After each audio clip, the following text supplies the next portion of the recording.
Marianne Faithfull in New York, faithful by name, but not necessarily by nature, apparently. Or am I being a little unkind?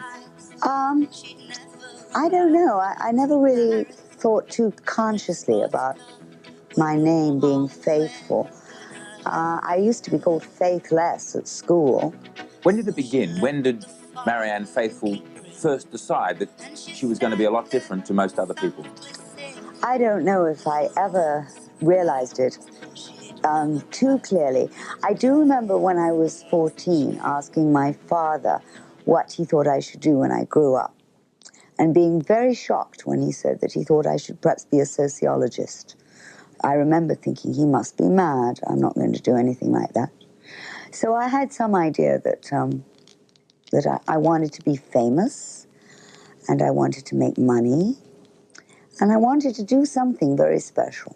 Well, let's go back to the 60s, the Rolling Stones, and your love affair with Mick Jagger. How did the schoolgirl, as you were then, get involved in that league? I met him when I was still at school. I was 17. When I recorded As Tears Go By for the first time, I met him around that time.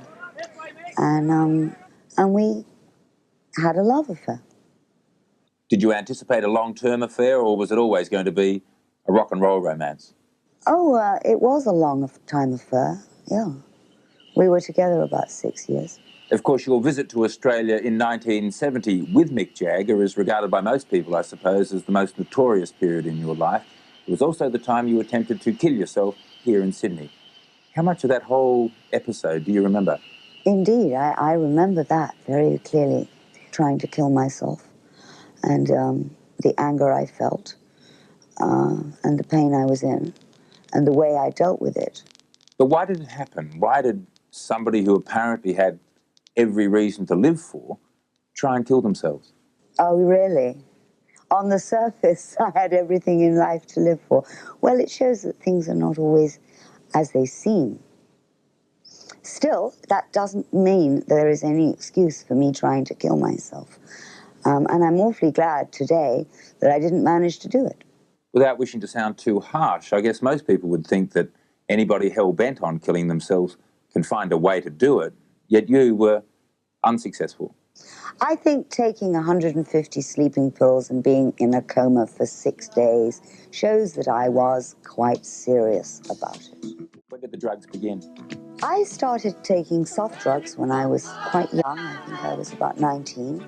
And I was one of the people to whom, if people said to me, and they did, if you start smoking pot, you'll end up on heroin. I laughed at them and I said, no, I won't.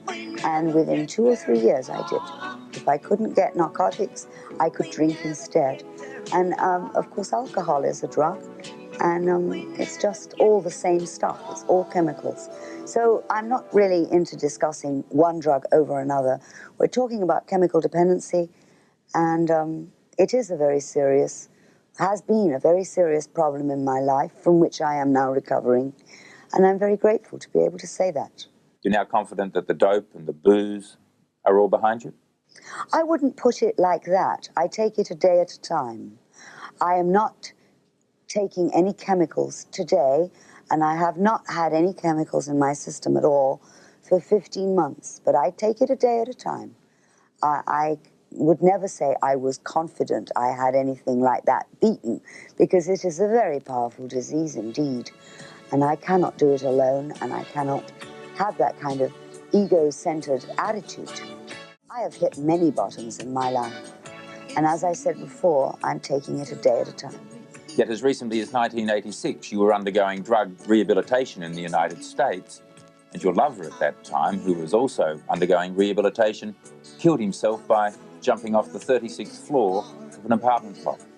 I went into treatment in 1985, in November 1985, and that has been a very hard affair for me to deal with, and for his family as well. And I don't have anything to say about that. That's personal, nothing to do with anybody else. 2 failed marriages and your generally stormy past, does that indicate some sort of inner anger? I don't know. I have spent a long time with self-contempt and self-hatred. And I have been very angry with myself for many years. And you can see that by looking at the self-destructiveness of my life.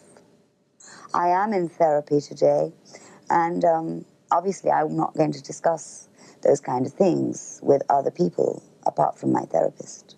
So what do you think the future is? I really don't know what the future is. How would I know? And given the chance to do it all over again, would you go the same way, or would there be a lot of changes? I don't think if I had a chance, I don't think I would do it all over again. But as I don't have a chance, we will never know, will we?